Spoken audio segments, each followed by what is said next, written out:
முதலில் தலைப்புச் செய்திகள். தபால் மூல வாக்களிப்பிற்கான 2ஆம் நாள் வாக்களிப்பு இன்று. வீடு வீடாக சென்று தேர்தல் பிரச்சாரம் மேற்கொள்ள தடை விதிப்பு.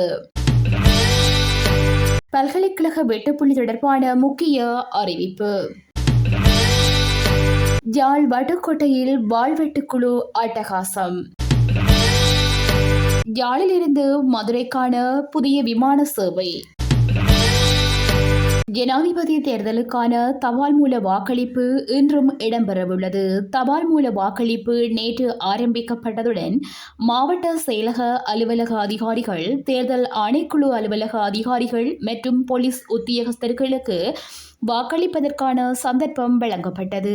இன்றும் நாளையும் முப்படைகளின் அதிகாரிகள் மற்றும் ஏனைய அனைத்து அரசு நிறுவனங்களின் ஊழியர்களுக்கும் தபால் மூல வாக்குகளை அளிக்க முடியும் என தேர்தல்கள் ஆணைக்குழு தெரிவித்துள்ளது. அத்துடன் நேற்றைய தினம் வாக்களிக்க முடியாத போலீஸ் உத்தியோகஸ்தர்களுக்கு நாளை தபால் மூலம் வாக்களிக்க வாய்ப்பு வழங்கப்பட்டுள்ளது. தபால் மூல வாக்காளர்கள் உரிய திகதிகளில் வாக்களிக்க முடியாதவர்கள் எதிர்வரும் 11 மற்றும் 12ஆம் திகதிகளில் தாங்கள் பணியாற்றும் மாவட்டத்திலுள்ள மாவட்ட தேர்தல் காரியாலயங்களில் வாக்களிக்கலாம் என தேர்தல் ஆணைக்குழு தெரிவித்துள்ளது. தேர்தல் பிரச்சார நடவடிக்கைகளுக்காக வீடு வீடாக செல்வதை உடனடியாக தடுக்குமாறு போலீசாருக்கு தேர்தல் ஆணைக்குழு நேற்றைய தினம் உத்தரவிட்டுள்ளது. இதுபோன்ற பிரச்சாரங்கள் செய்வதை தடுக்க போலீசார் நடமாடும் ரோந்து பணியை அதிகரிக்கவும் ஆணையகம் அறிவுறுத்தியுள்ளது. குறிப்பிட்ட சில அரசியல் கட்சிகளை சேர்ந்தவர்கள் வீடு வீடாக சென்று வருவதாக ஏராளமான முறைப்பாடுகள் கிடைக்கப்பெற்றுள்ளதாக தேர்தல்கள் ஆணைக்குழு தெரிவித்துள்ளது. இதுபோன்ற செயல்கள் சுதந்திரமான மற்றும் நியாயமான தேர்தலுக்கு இடையூறாக இருப்பதாக ஆணைக்குழுவின் அதிகாரி ஒருவர் தெரிவித்திருந்தார். இதேவேளை சட்டவிரோதமான முறையில் நடத்தப்படும் தேர்தல் அலுவலகங்கள் தொடர்பில் சட்டத்தை கடுமையாக நடைமுறைப்படுத்துமாறு தேர்தல்கள் ஆணைக்குழு போலீசாருக்கு பணிப்புரை விடுத்துள்ளது. அதேவேளை தபால் மூல வாக்களிப்பு நடவடிக்கைகளை கண்காணிக்க விசேட வேலைத்திட்டம் தயாரிக்கப்பட்டுள்ளதாக தேர்தல் கண்காணிப்பாளர் தெரிவித்துள்ளார். 2023ஆம் ஆண்டுக்கான கல்வி பொதுத்தராதர உயர்தர பரீட்சை பெறுபவர்களின் அடிப்படையில் எதிர்வரும் 15 நாட்களுக்குள் பல்கலைக்கழகங்களுக்கான தெரிவு வெட்டுப்புள்ளிகள் வெளியிடப்படும் என தெரிவிக்கப்பட்டுள்ளது. இதனை பல்கலைக்கழக மானியங்கள் ஆணைக்குழு தெரிவித்துள்ளது. தற்போது அந்த நடவடிக்கைகள் நிறைவடையும் நிலையில் உள்ளதாக அதன் உபதலைவர் பேராசிரியர் சந்தன உடவத்த தெரிவித்துள்ளார். மேலும் இந்த ஆண்டு பல்கலைக்கழகங்களுக்கு உள்வாங்கப்படும் மாணவர்களின் எண்ணிக்கை 45,000க்கும் அதிகமாகும் என அவர் குறிப்பிட்டுள்ளார்.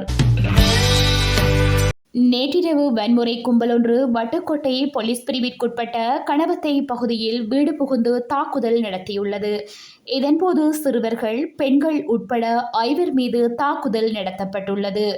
இந்த தாக்குதல் சம்பவம் குறித்து வட்டுக்கோட்டை போலீஸ் நிலையத்தில் முறைப்பாடு செய்ததுடன் ஊரவர்கள் இணைந்து வன்முறையில் ஈடுபட்டவர்களை கைது செய்யுமாறு கூறி போலீஸ் நிலையத்திற்கு முன்னால் கவன ஈர்ப்பிலும் ஈடுபட்டனர். இதுகுறித்து பாதிக்கப்பட்ட பெண் கருத்து தெரிவிக்கையில், 6 கொண்ட கும்பல் வன்முறைக்காக வந்து 2 வெளியே நின்ற நிலையில் 4 கொண்ட கும்பல் உள்ளே வந்து எனது 5 வயது மகளின் வயிற்றில் தாக்கினர்.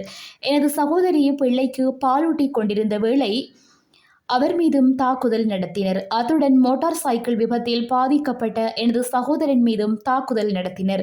எனது மகனான சிறுவனது தொண்டையை பிடித்து திருகினர். இவ்வாறு அட்டகாசம் செய்ததுடன் வேலியின் தகரம் மற்றும் கதிரை என்பவற்றை உடைத்தனர். எமது மோட்டார் சைக்கிளையும் கீழே தள்ளி விழுத்தினர். பிள்ளைக்கு பால் கொடுக்கும் போது தாக்குதலுக்குள்ளான எனது சகோதரி யாழ்ப்பாணம் பொதனா வைத்தியசாலையில் சிகிச்சைக்காக அனுமதிக்கப்பட்டுள்ளார்.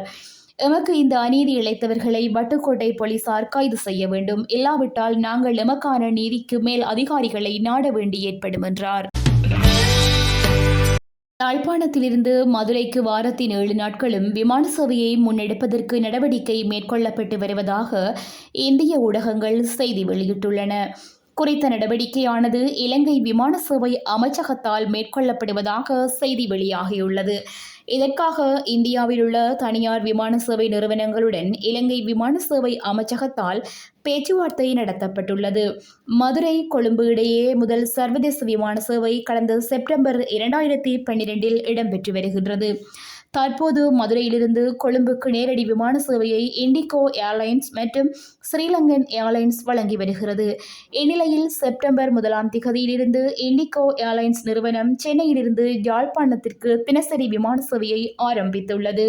இத்துடன் செய்திகள் நிறைவடைகின்றன.